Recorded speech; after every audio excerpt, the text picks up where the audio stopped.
Stages of crime, अपराध के चरण। अपराध के 4 चरण होते हैं। There are 4 stages of crime. 1. Intention to commit an offence, अपराध को करने का इरादा। 2. प्रेपरेशन टू कमिट इट, इसे करने की तैयारी। 3. अटेम्प्ट टू कमिट इट, इसे करने का प्रयास। 4. The commission of the offence, अपराध का संपादन। 1. Intention to commit an offence, अपराध को करने का इरादा, अपराध का पहला चरण। इरादा किसी अपराध को करने का पहला चरण है और इसे मानसिक चरण के रूप में जाना जाता है। इरादा उस गतिविधि की दिशा है जो किसी उद्देश्य की ओर निर्देशित होती है, जिसे चुने गए उद्देश्य को ध्यान में रखते हुए प्रेरणा द्वारा सुझाया गया है। कानून केवल इरादे को ध्यान में नहीं रखता, किसी अपराध को करने का सिर्फ इरादा यदि किसी क्रियाकलाप द्वारा पूरा न हो तो अपराध नहीं बनता। इस चरण में आरोपी पर मुकदमा न चलाने का स्पष्ट कारण यह है कि अभियोजन के लिए किसी व्यक्ति के अपराधी मन की पुष्टि करना बहुत कठिन होता है। 2. प्रेपरेशन टू कमिट इट, इसे करने की तैयारी। तैयारी का अर्थ है किसी इच्छित अपराध को अंजाम देने के लिए सभी आवश्यक कदमों की व्यवस्था करना। तैयारी अपने आप में अवैध नहीं है, क्योंकि यह साबित करना कठिन होता है कि अपराध करने के लिए आवश्यक तैयारियां की गई थी। हालांकि कुछ असाधारण परिस्थितियों में केवल तैयारी भी दंडनीय होती है। तैयारी कब दंडनीय होती है? भारत सरकार के खिलाफ युद्ध छेड़ने के इरादे से हथियार आदि इकट्ठा करना, भारतीय दंड संहिता की धारा 122। नकली सिक्के या सरकारी स्टाम्प तैयार करना, भारतीय दंड संहिता की धारा 233 से 235, 255 और 257। नकली पैसा, धोखाधड़ी से बने दस्तावेज या नकली वजन और माप होना, धारा 242, 243, 259, 266। डकैती करने की योजना बनाना, धारा 399। पहले 2 चरणों को दंडित न करने का कारण यह है कि इन्हें इच्छित अपराध को पूरा करने के लिए बहुत दूर मान लिया जाता है। इन्हें हानिरहित कृत्यों के रूप में देखा जाता है। 3. अटेम्प्ट टू कमिट इट, इसे करने का प्रयास। तीसरा चरण प्रयास का होता है। पहले 2 चरण सामान्यतः दंडनीय नहीं होते, लेकिन जब कोई कार्य तीसरे चरण में प्रवेश करता है तो आपराधिक जिम्मेदारी उत्पन्न हो जाती है। प्रयास शब्द का अर्थ है अपराध को अंजाम देने के लिए आवश्यक तैयारियां करने के बाद सीधे तौर पर अपराध की दिशा में कदम बढ़ाना। भारतीय दंड संहिता प्रयास की कोई विशिष्ट परिभाषा नहीं देती, लेकिन आईपीसी की धारा 511 अपराध करने के प्रयास के लिए दंड प्रदान करती है। आपराधिक कानून इस चरण के लिए अपराधी को सजायाफ्ता करता है। यह प्रयास किए गए अपराध की प्रकृति और गंभीरता पर निर्भर करता है।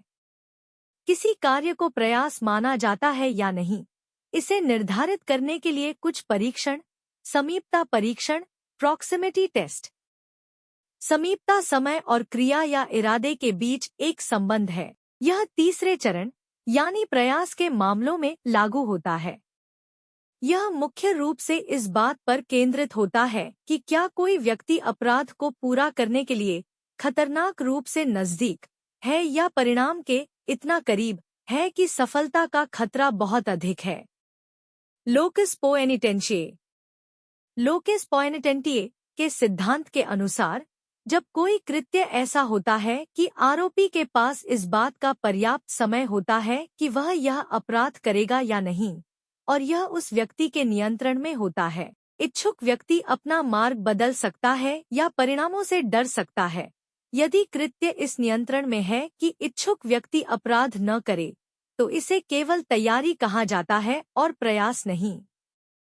इसलिए यह दंडनीय कानून के तहत दंडनीय नहीं है। इक्विवोकैलिटी टेस्ट।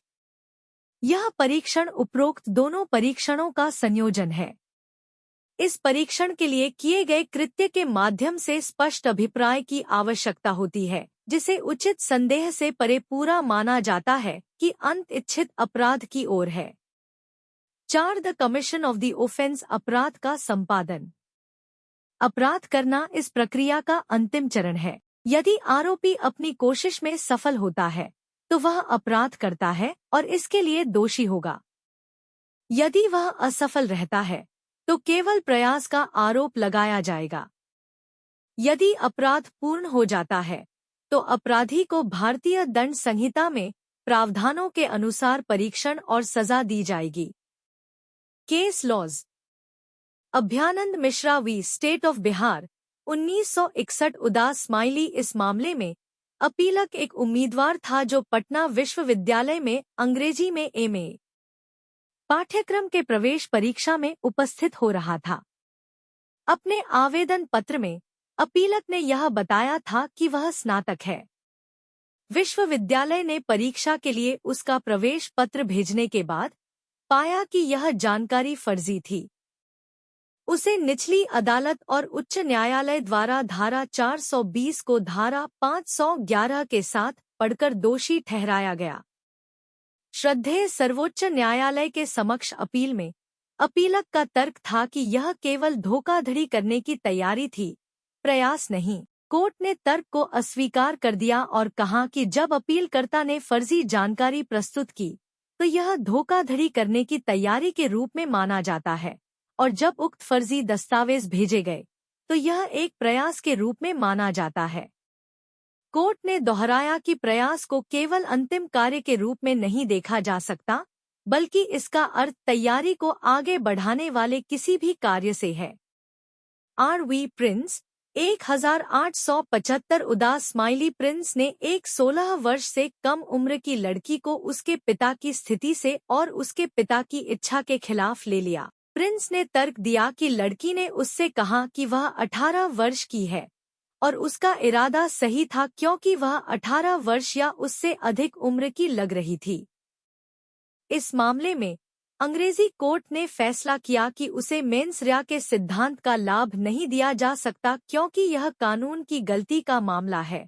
16 वर्ष से कम उम्र की लड़की को ले जाना अवैध है, इसलिए वह दोषी पाया गया। कंक्लूजन। अपराध में एक्टस रियस और मेंस rea दोनों की महत्वपूर्ण भूमिका होती है। अपराध के चरण या अपराध के तत्वों में इरादा, तैयारी, प्रयास और पूर्णता शामिल है। प्रत्येक चरण में अपराध की दोषपूर्णता तय करने के लिए इन चरणों का वर्गीकरण आवश्यक है। प्रयास को केवल अपराध की अंतिम पूर्ववर्ती क्रिया के रूप में नहीं माना जाना चाहिए, बल्कि किसी अपराध को करने के प्रयास में कई क्रियाएं शामिल होती हैं और तैयारी और प्रयास के बीच का अंतर प्रत्येक मामले के तथ्यों और परिस्थितियों पर निर्भर करेगा।